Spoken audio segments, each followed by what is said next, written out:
FinishLinePDS presents Design Changes for Reshoring Manufacturing.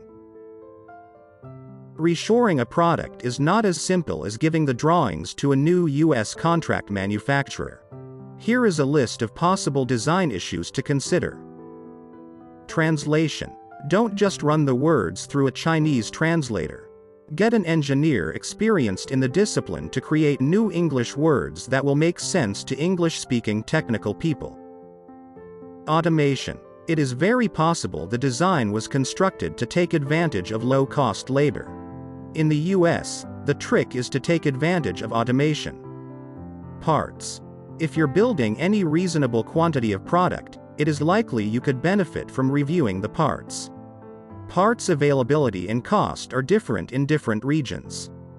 COGS reduction. Since there will likely be design changes anyway, it makes sense to review cost reduction initiatives.